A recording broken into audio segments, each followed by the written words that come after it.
தமிழக வெற்றி கழகத்தின் வெற்றி தலைவரே, தர்மத்தாயின் தவ புதல்வரே, வருக வருக வருக.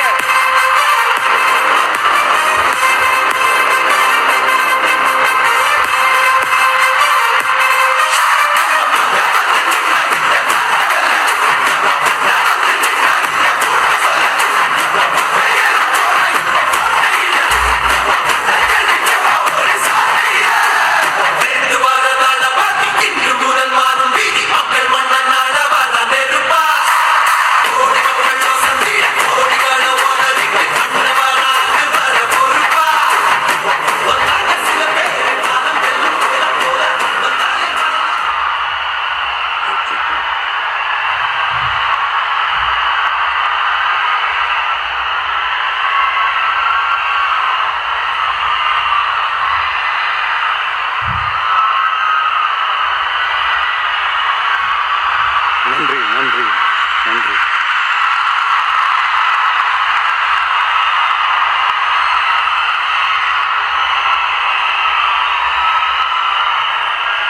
நான் போன மீட்டிங்கில் வேலூரில் பேசும்போது சொல்லியிருந்தேன், தமிழ்நாடு தான் விஜய், விஜய் தான் தமிழ்நாடு அப்படின்னு நான் சொல்லியிருந்தேன். அது ஏன் அப்படி சொன்னேன் அப்படின்னா, தமிழ்நாட்டு மக்களுடைய ஒரே பிரதிநிதியாக, உண்மையான ஒரு பிரதிநிதியாக நாம் மட்டும்தான் இருக்கிறோம் அப்படின்றதுக்காக தான் அப்படி நான் சொன்னேன். அப்புறம் அந்த தேர்தல் பற்றியும் நான் சொல்லியிருந்தேன். தமிழ்நாடு வர்சஸ் ஸ்டாலின் சார், அதாவது விஜய் வர்சஸ் ஸ்டாலின் சார், அதையும் நான் சொல்லியிருந்தேன். அப்புறம் இன்னொரு கேள்வியும் கேட்டிருந்தேன். இது தமிழ்நாடு சட்டசபைக்கான ஒரு தேர்தல், இதை ஏன் தமிழ்நாட்டுக்கும் டெல்லிக்குமான ஒரு எலெக்ஷன் சொல்றீங்க அப்படின்னு நான் கேட்டிருந்தேன். உடனே விஜய் பாஜகவுக்காக பேசுறாரு அப்படின்லாம் திருச்சி பேச ஆரம்பிச்சிட்டாங்க. அப்புறம் ரெகுலராக ஒன்று பண்ணுவாங்கல்ல, நம்மளுடைய சிறுபான்மை சகோதரர்களை பயமுறுத்தி பயமுறுத்தி ஒரு ஏமாத்து வேலை ஒன்று செய்வாங்கல்ல, அது இனிமே அவங்களால தொடர்ந்து செய்ய முடியாதுன்னு அவங்களுக்கு தெரிஞ்சு போச்சு. அதனால தான் நான் என்ன பேசினாலும் அதை திருச்சி பேசுறது, அந்த தில்லு முள்ளு வேலைகள்லாம் அவங்க செய்ய ஆரம்பிச்சிட்டாங்க. சென்னையில் டெல்லி டெல்லின்னு கூவுறதும், அடிக்கிற கொள்ளைக்கு ரைடு வந்துட்டா டெல்லிக்கு வெள்ளை குடை பிடிக்கிறதும்,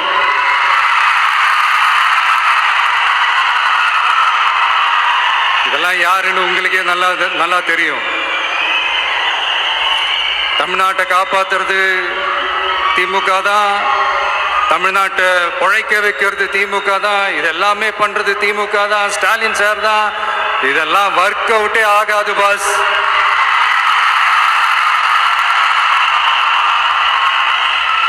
சின்ன பசங்களா சொல்ல ஆரம்பிச்சிட்டாங்க, ஓம் சக்தி பராசக்தி, திமுக ஒரு தீய சக்தி.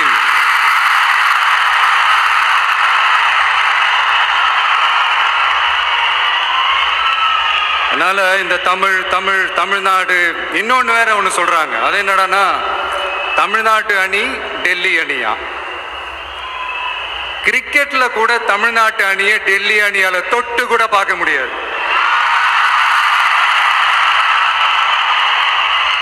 அப்படி இருக்கும்போது கிரிக்கெட்லயும் விசில போடுறது தமிழ்நாடு தான். சிஎஸ்கே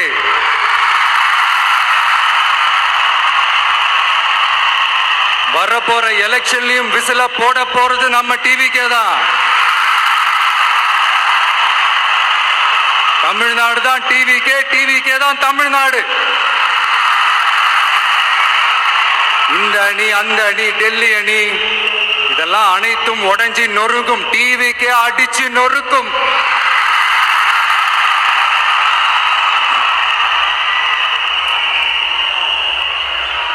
எனக்கும் என்னுடைய மக்களுக்கும் நடுவுல வேற யாராலையும் உள்ள நுழையவே முடியாது. இது ஒரு அம்மா பையன் உறவு, அப்பா புள்ள உறவு, அண்ணன் தங்கச்சி உறவு, அண்ணன் தம்பி உறவு, அக்கா தம்பி உறவு. இது சும்மா ஒரு எலெக்ஷனுக்கு வந்த உறவு அப்படின்னு நினைச்சிடாதீங்க. இது இயற்கையாகவே அமைஞ்ச உறவு.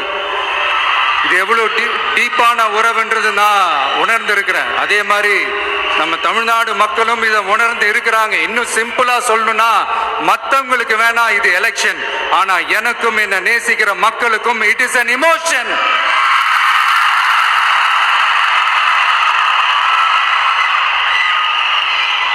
And it is not an ordinary emotion.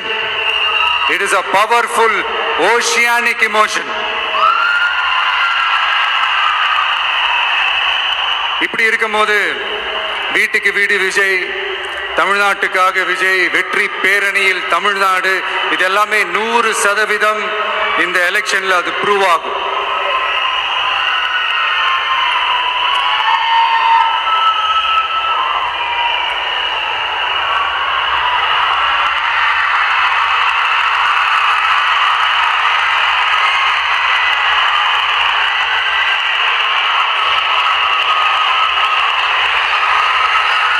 நீங்க எல்லாரும் எனக்கு இன்னொரு உறுதிமொழியை ஒண்ணு கொடுக்கணும்.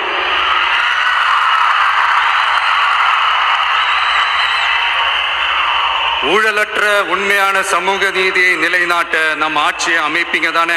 உங்களை தான் கேட்கிறேன், நம்ம ஆட்சியை அமைப்பீங்க தானே? இந்த விஜய்க்கு ஒரு வாய்ப்பு கொடுப்பீங்க தானே? உண்மையிலேயே கொடுப்பீங்க தானே? இந்த விஜய நம்புறீங்க தானே? ஒவ்வொரு வீட்லயும் விசில் சத்தம் கேட்கும் தானே? அந்த விசில் சத்தம் ஒவ்வொரு பூத்திலையும் புயலா ஒலிக்கும் தானே? Thank you, thank you, thank you.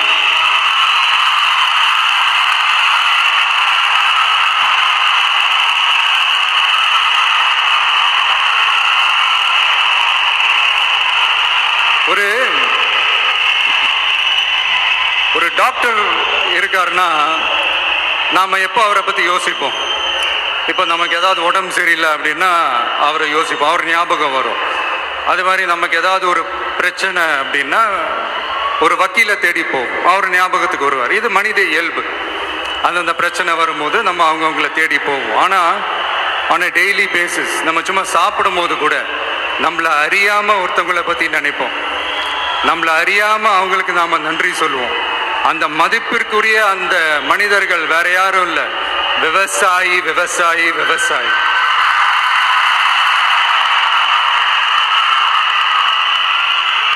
அவங்க பார்க்கறதுக்கு வேணா சாதாரணமா இருப்பாங்க, ஆனா அவங்க சாதாரணமான மனிதர்கள்லாம் கிடையாது.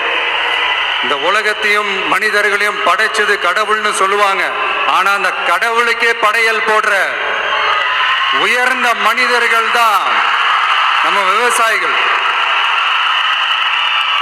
இந்த பூமியில உயிர் இருக்குது, இந்த பூமியில பூ பூக்கும், காய் காய்க்கும், பூத்து குலுங்கும்னு இந்த பூமியை அழகா காட்டி இந்த பூமியை சாமி ஆக்கிறதுல இயற்கையோட சேர்ந்து நம்ம விவசாயிகளுக்கும் ஒரு முக்கிய பங்கு ஒன்று இருக்குது. அதனால நான் ஏதோ ஓவரா ஏதோ சொல்றேன்னு நினைக்காதீங்க. எனக்கு இந்த அடுத்த ஜென்மம் மறுபிறவியை பத்தியெல்லாம் எனக்கு தெரியாது. அது உண்மை அப்படின்னா அடுத்த ஜென்மத்துல நான் ஒரு விவசாயி குடும்பத்துல பிறக்கணும்னு ஆசைப்படுறேன்.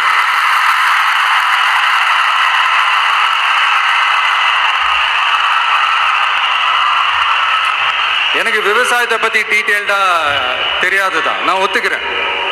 அதனால மற்றவங்க மாதிரி நானும் டெல்டாக்காரன் தான் அப்படின்னு உங்க காதுல டால்டா ஊத்தலாம் நான் வரல. எனக்கு விவசாயத்தை பத்தி டீட்டெயில்டா தெரியலனா கூட அவங்க படுற கஷ்டங்களை பத்தி எனக்கு நல்லாவே தெரியும். நம்மளுடைய முதல் அரசியல் பயணம் தொடங்கினதே அந்த பரந்தூர் விஷயத்தை கையில் எடுத்துதான். அதனால நம்மளுடைய இந்த ஆட்சி அமைஞ்சதும் தீர்க்க வேண்டிய முக்கியமான பிரச்சனைகள்ல நம்மளோட விவசாய பிரச்சனைகளும் ஒண்ணு. முதல்வர் அவர்களுக்கு இந்த மாதிரி நீங்க அது செஞ்சிட்டேன் இது செஞ்சிட்டேன் அப்படின்னு நிறைய பெருமையா சொல்லிக்கிறீங்களே, ஒரு அடிப்படை ஒரு பிரச்சனையை பத்தி ஒண்ணு பேசுவோமா? கொஞ்ச நாளைக்கு முன்னாடி ஐநா சபை ஒரு ரிப்போர்ட் ஒன்று வெளியிட்டிருந்தாங்க. அது கூட தினத்தந்தி நியூஸ்ல கூட வந்துச்சு. உடனே கூகுள் பண்ணி எதுவும் தேடாதீங்க, உங்க ஏஜென்சி வச்சு எதுவும் சர்வே கிருவே எடுக்காதீங்க. எதுக்கு உங்களுக்கு சிரமம்? நானே என்னன்னு சொல்றேன். தண்ணீர் திவால் அப்படின்ற அந்த தலைப்புல தண்ணியே இல்லாம திவால் ஆக போகுது அப்படின்ற அந்த கட்டுரை படிக்கும் போது உண்மையிலேயே மனசுக்கு ரொம்ப பகீர்னு இருந்தது. இந்தியாவிலேயே அது முக்கியமா நம்ம தமிழ்நாட்டில் இன்னும் கொஞ்ச காலத்திலேயே தண்ணியே இல்லாம திவாலாக போகுதாம். அதுக்கு காரணம் நிலத்தடி நீரை பாதுகாக்காம விட்டது தான் காரணமா. மண்ணையும் மணலையும் கொள்ளையடிச்சா பின்ன வேற என்ன நடக்கும்? மலைகளை முழுகினா பின்ன வேற என்ன நடக்கும்? கனிம வளங்களை கொள்ளையடிச்சா பின்ன வேற என்ன நடக்கும்? இந்த மணல் கொள்ளையில ஈடுபட்டவங்களை மேல நீங்க சரியா நடவடிக்கை எடுக்கலன்னு அது போதுமானதாக இல்லை அப்படின்ட்டு சென்னை உயர் நீதிமன்றம் சொன்னிச்சே, மறந்துட்டீங்களா? இந்த மணல் கொள்ளை, கனிம வள கொள்ளை, இதுக்கெல்லாம் காரணம் மணல் மாஃபியா குரூப் தான் மதுரை உயர் நீதிமன்றம் அந்த கிளை சொன்னிச்சு. அதை மறந்துட்டீங்களா? இந்த மணல் மாஃபியா குரூப்புக்கு ஆதரவு அளிக்கிறது யாரு? உங்க திமுக கவர்மெண்ட் தானே. அது இல்லைன்னு சொல்ல முடியுமா? அவங்களோட டீலிங்ல இருக்கிறது யாரு? நீங்க தானே. அது இல்லைன்னு சொல்ல முடியுமா? தண்ணி திவாலாக போகுது, மணல் திவாலாக போகுது, கனிம வளம் திவாலாக போகுது. மொத்தத்துல உங்க ஆட்சியில தமிழ்நாடு திவாலாக போகுது. கடன் மேல கடன் வாங்கிட்டு உங்க கவர்மெண்டே குப்புரட்சி படுத்துக்குச்சு. உங்ககிட்ட பேசுறதும் ஒண்ணுதான். சரி, அதை விடுங்க.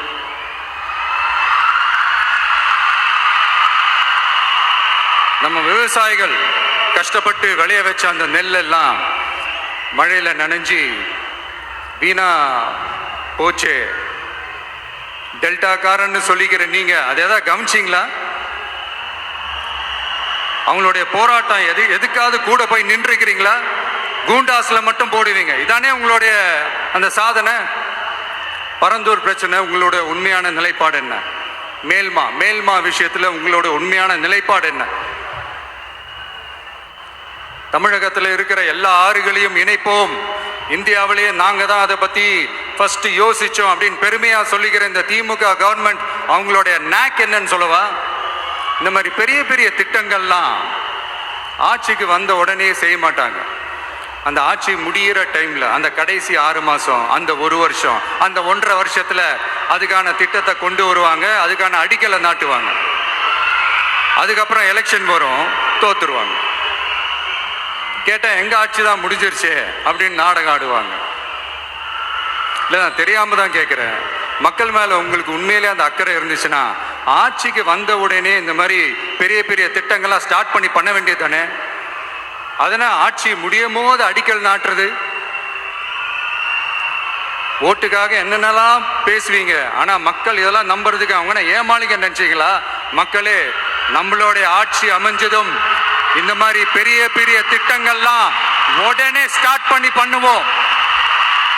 அதை அந்த 5 வருஷத்துக்குள்ள அதை முடிக்கவும் ட்ரை பண்ணுவோம்.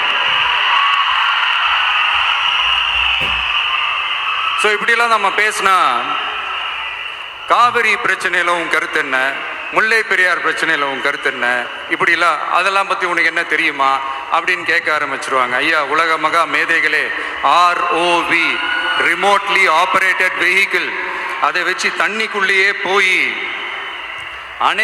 அணைகளோட உறுதித்தன்மையை ஆராய்ச்சி பார்க்கிற வரைக்கும் நான் எல்லாம் தெரிஞ்சுதான் வச்சிருக்கிறேன். ஒருத்தன் சைலண்டா இருக்கான், அமைதியா இருக்கான்னா உடனே அவனுக்கு எதுவுமே தெரியாதுன்னு நினைச்சிடாதீங்க. சும்மா கருத்து சொல்லிக்கிட்டு கம்பு சுத்திக்கிட்டு இருந்தா எல்லாமே நடந்துருமா? நசன் பேசி அதை கேட்டு மக்கள் வெறுத்து போயிட்டாங்க. உருப்படியா ஏதாவது யோசிங்கயான்னு மக்கள் நினைக்கிறத யாருக்கு தெரியுதோ தெரியலையோ, எனக்கு அது நல்லாவே தெரியுது. உரிய இடத்துக்கு போய் சம்பந்தப்பட்டவங்களோட பேசி அதுக்கான சொல்யூஷன் என்னன்னு தெரிஞ்சுக்கிட்டு அதை ப்ராப்பரா எக்ஸிக்யூட் பண்ணணும். அடுத்து நம்மளுடைய கடல் விவசாயிகளான நம்மளுடைய மீனவர்களுடைய பிரச்சனைக்கு அப்பப்ப எந்திரிச்சு கடிதம் எழுதிட்டு திரும்ப தூங்க போயிடுவார். அவ்வளவுதான், அதோட அது அப்படியே கிடக்கும். மானே தேனே பொன்மானே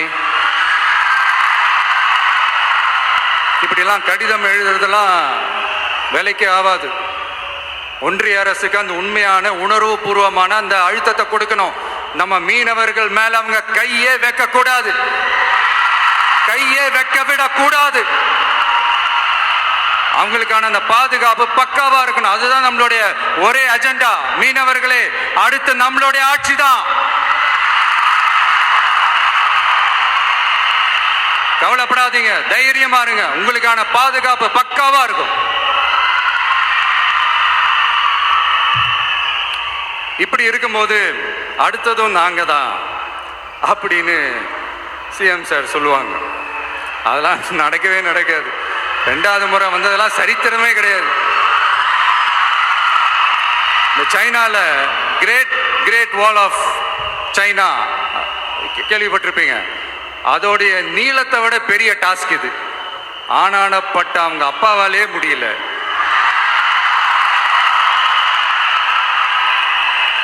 நான் முன்னாடியே சொன்ன மாதிரி உரிய இடத்துக்கு போய் சம்பந்தப்பட்டவங்களோட பேசி அதுக்கான சொல்யூஷன் என்னன்னு தெரிஞ்சுக்கிட்டு அதை எக்ஸிக்யூட் பண்றது தான் ஒரு தெளிவான அரசியல். சும்மா ஆறுதல் சொல்றதெல்லாம் தெளிவான அரசியல்லாம் கிடையாது. அதெல்லாம் ஒரு ஹம்பக் அரசியல். அரசியலுக்கு வந்துட்டா கலெக்ஷன் பார்க்கலாம் அப்படின்றதெல்லாம் அரசியல் கிடையாது. உண்மையிலே மக்களுக்கான அந்த உழைப்பு இருக்கணும். அதனால தான் நாம் அரசியலுக்கு வந்திருக்கிறோம். இது எதிரிங்களுக்கு நல்லாவே தெரியும். அதனால தான் நம்மளை சுத்தி அத்தனை சதிகள். அதுல முக்கியமான சதி என்ன தெரியுமா? இத பாரு, ஒண்ணு நீ இல்லனா நான் இல்லனா நீ இல்லனா நான். நமக்குள்ள வேற எவனும் நடுவுல வந்துடக்கூடாது. நாம 2 பேரால மட்டும்தான் மக்களை ஈஸியா ஏமாத்த முடியும். இந்த விஜய் வந்ததுனால நமக்கு பொழப்பே போச்சு. மக்கள் வேற அவனை தான் நம்புறாங்க. நாம வெளியே அடிச்சுக்கிற மாதிரி அடிச்சுக்கிட்டாலும் உள்ள நம்மளுடைய டீலிங் பக்காவா இருக்கணும். மக்களோட ஃபீலிங்ஸை பத்திலாம் நமக்கு கவலை இல்லை. நமக்கு டீலிங் தான் முக்கியம். மாத்தி மாத்தி ஆட்சிக்கு வந்துடலாம்னு நினைச்சோம், ஆனா அது நடக்காது போல் இருக்கு. அதனால நீ என்ன பண்ற? எஸ்ஓபின்னு போட்டு ஒரு பக்கம் அவனை தடுத்துரு, இன்னொரு பக்கம் அவன் மேல பழி போட்டு நானும் தடுத்துடுறேன். என்ன ஓகேவா? டீலிங் ஓகேவா? ஓவர்.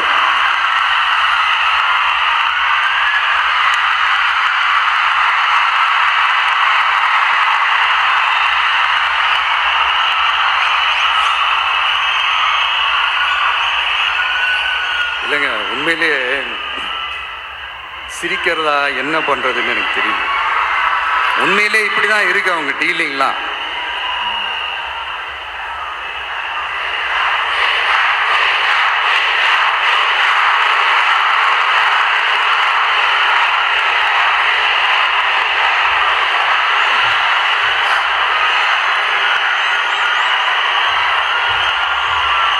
இப்படி பழி மேல பழி போட்டு கரூர்ல ஆரம்பிச்சு நம்ம ஜனநாயகன் படம் ரிலீஸ் வரைக்கும். ஆனா அந்த ரிலீஸ் பிரச்சனையில நிறைய பேர் குரல் கொடுத்தாங்க. முக்கியமா நம்மளுடைய முதல்வர் அவர்கள் கூட பூசி மொழிக்கு பட்டும் படாம குரல் கொடுத்தாங்க. But what ever it is, குரல் கொடுத்த அவங்களுக்கும் மற்றவங்க எல்லாருக்கும் இந்த நேரத்தில் என்னுடைய நன்றியை தெரிவிச்சுக்கிறேன். இப்படி நாம உண்மை வெளிப்படையா பேசுறதுனால சிஎம் சாரோட மனநிலை இப்ப எப்படி இருக்கும் தெரியுமா? ஏற்கனவே கட்சிக்காரங்க தொல்லை தாங்க முடியல, தூங்க விட மாட்டாங்க. இந்த விஷயம் வந்து தூங்க விட மாட்டான். நம்ம பாட்டுக்கு ஹைவேல சைக்கிள்ல சோலாவா போலான்னு நினைச்சோம்.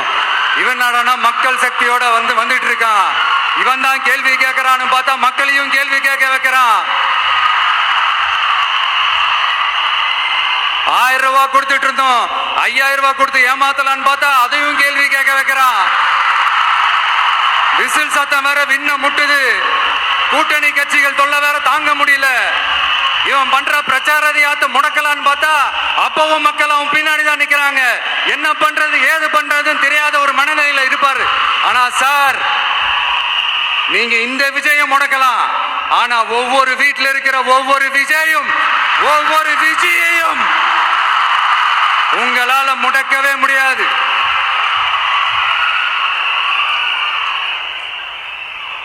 அவங்களாம் ஆல்ரெடி பிரச்சாரத்தை ஸ்டார்ட் பண்ணிட்டாங்க சார். வீட்லயே குடும்பம் குடும்பமா இறங்குவாங்க பாருங்க பிரச்சாரத்துக்கு. அப்ப உங்களால மட்டும் இல்ல, எந்த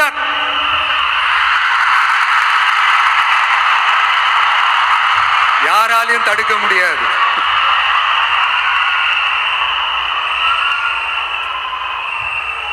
நம்ம டவுன் சவுத்துல ஒரு ஊர்ல உங்க அப்பாவுக்கு வெங்கல சிலை வைக்கணும்னு ட்ரை பண்ணீங்கல்ல, அதுக்கு சுப்ரீம் கோர்ட் என்ன சொன்னாங்க?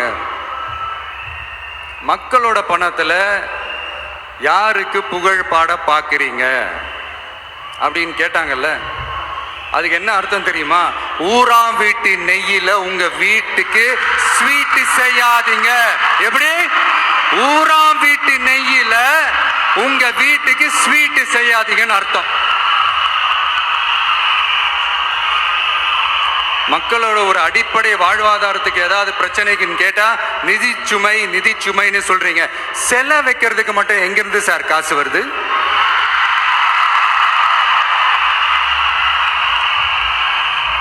முதல்ல மக்களுக்கு அந்த சோறுக்கு வழி பாருங்க சார். செலவு வைக்கிறத பத்திலாம் அப்புறமா யோசிக்கலாம். கேஸ் சிலிண்டருக்கு மானியமா 100 ரூபாய் தரேன்னு சொன்னீங்களே, என்னாச்சு?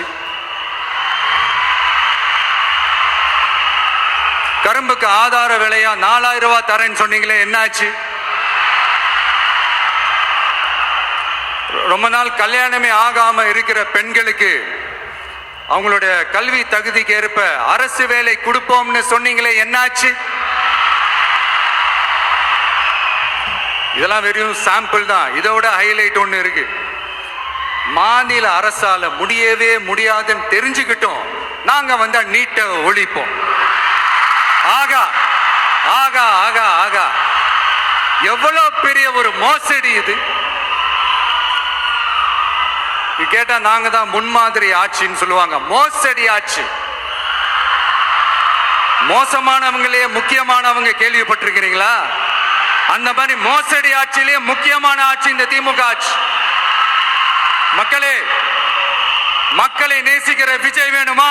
மக்கள் விரோத ஆட்சி நடத்துற ஸ்டாலின் சார் வேணுமா?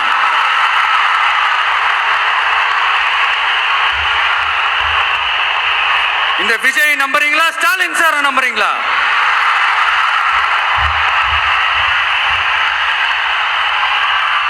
இந்த சத்தத்துக்கு அர்த்தம் தெரியுமா சார்? ஸ்டாலின் தொடரட்டும் அப்படின்னு அர்த்தம் கிடையாது. தீய சக்தி திமுக ஆட்சி மறையட்டும், தூய சக்தி டிவிக்கு ஆட்சி வரட்டும். நானும் ஒதுக்கட்டும்னு சொல்லாம்னு நினைச்சேன், பார்த்தா அதை வேற திருச்சி பேச ஆரம்பிச்சிருவாங்க.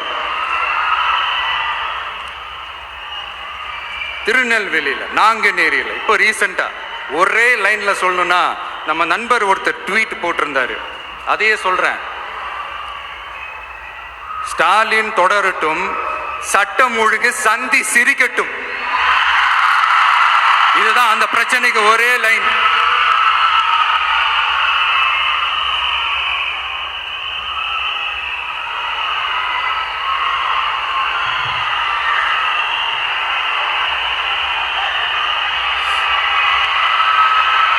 மக்களே, காஞ்சிபுரத்தில் வேலூர்ல எல்லாம் நம்மளோட விஷனை பத்தி சொன்னோம் இல்லையா?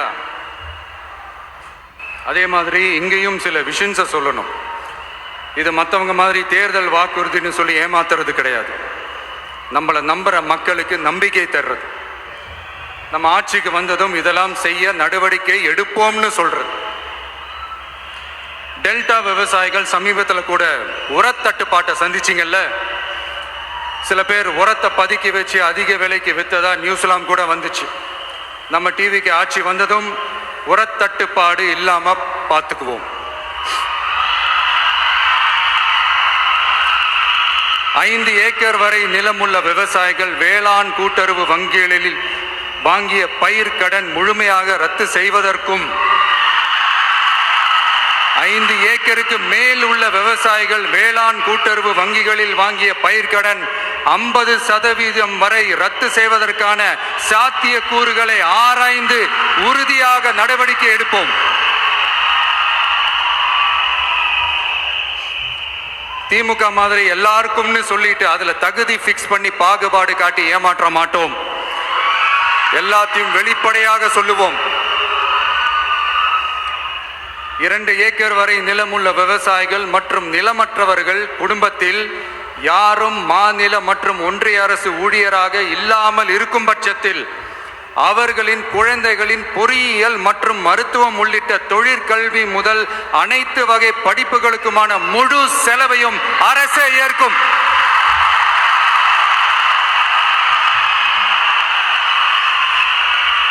விவசாயிகளின் விருப்பத்திற்கு எதிராக எந்த திட்டமாக இருந்தாலும், ஒன்றிய அரசின் நெருக்கடியே இருந்தாலும் அந்த திட்டத்தை உங்களுடைய டிவிகே ஆட்சி முழுமையாக நிராகரிக்கும். எப்போதும் விவசாயிகளின் பக்கமே நம் ஆட்சி நிற்கும். கொள்முதல் நிலையங்களில் முறையாக நெல் மூட்டைகள் பாதுகாக்கப்படும். நெல் முளைத்து வீணாவதை பார்த்து கொண்டு நமது அரசு சும்மா இருக்காது. போதுமான கொள்முதல் நிலைய வசதிகள் ஏற்படுத்தப்படும். அதே போல கொள்முதல் நிலையங்களில் கொள்முதல் செய்வதற்கோ மூட்டை ஏற்றி இறக்கவோ 1 பைசா கமிஷன் வாங்காமல் பார்த்து கொள்ளப்படும். அப்படி கமிஷன் வாங்குவது யாராக இருந்தாலும் கடும் நடவடிக்கை எடுக்கப்படும்.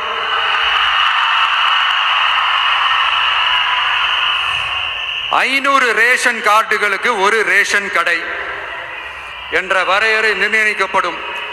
கிராமங்களிலும் எடையாளர் நியமிக்கப்படுவார்.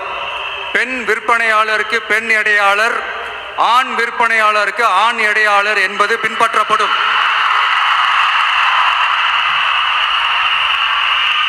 ரேஷன் கடைகளில் அரிசி தவிர அனைத்து பொருள்களும் பாக்கெட் செய்து விநியோகிக்கப்படும். மீனவர்களுக்கு ஒன்றிய அரசு சட்டப்படியான பாதுகாப்பை உறுதி செய்ய வேண்டும். அதற்கான உண்மையான உணர்வுபூர்வமான அழுத்தத்தை ஒன்றிய அரசுக்கு நமது டிவிக்கு அரசு கொடுக்கும்.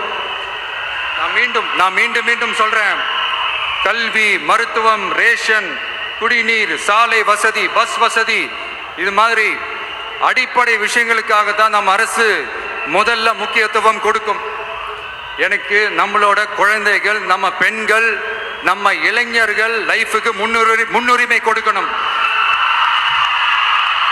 அரசு வேலை வாய்ப்புகள் மட்டும் இல்லாம தனியார் வேலை வாய்ப்புகளுக்கான வழியையும் உத்தரவாதத்தையும் உருவாக்கணும். அப்படி நாம் உருவாக்கிட்டாலே அவங்களுக்கான ரூட்டை நம்ம இளைஞர்கள் அவங்களே தேர்ந்தெடுத்துப்பாங்க.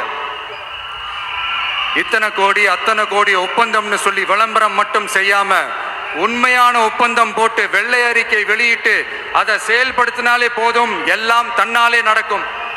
இங்க என்னனையும் சொல்ல நினைக்கிறேன். இங்க அடுத்து நாங்க தான் நெஞ்ச நிமித்திரி கூவுற யாராச்சும் நாங்க ஊழலே செய்யாதவங்கன்னோ ஊழல் செய்யவே மாட்டோம்னோ நெஞ்ச தொட்டு மனசாட்சியோட சொல்ல முடியுமா? ஆனா நாம இன்னைக்கு இல்ல, ஆட்சிக்கு வந்ததுக்கு அப்புறமும் ஓப்பனா தில்லா கட்ஸா சொல்லுவோம். ஊழல் லஞ்சம் இல்லாத ஒரு ஆட்சியை கொடுக்க உண்மையா ட்ரை பண்ணாலே போதும், எல்லாம் தன்னாலே நல்லா நடக்கும். எல்லாரும் கொஞ்சம் கை இப்படி வைங்களேன். எங்க ஓட்டு எங்க உரிமை. எங்களை யாரும் விலைக்கு வாங்க முடியாது. எங்க ஓட்டு விசில் சின்னத்துக்கு தான். யாரையும் நம்பி ஏமாற மாட்டோம். எங்க வார்த்தையிலிருந்து மாற மாட்டோம். இது நிஜம். தேங்க்யூ.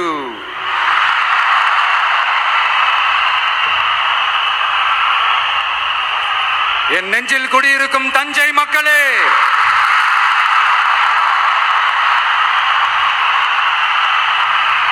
என் நெஞ்சில் குடியிருக்கும் வேலூர் மக்களே, வேலூர்ல இதை நான் சொல்ல மறந்துட்டேன். சாரி, உங்களுக்காக இங்க நான் சொல்றேன். உங்களோட நான் இருக்கேன், நம்மளோட நம்ம மக்கள் இருக்கிறாங்க. இதுக்கு மேல என்ன வேணும்? கான்பிடென்டா இருங்க. நல்லதே நடக்கும். வெற்றி நிச்சயம். மீண்டும் சந்திக்கும் வரை நன்றி, வணக்கம்.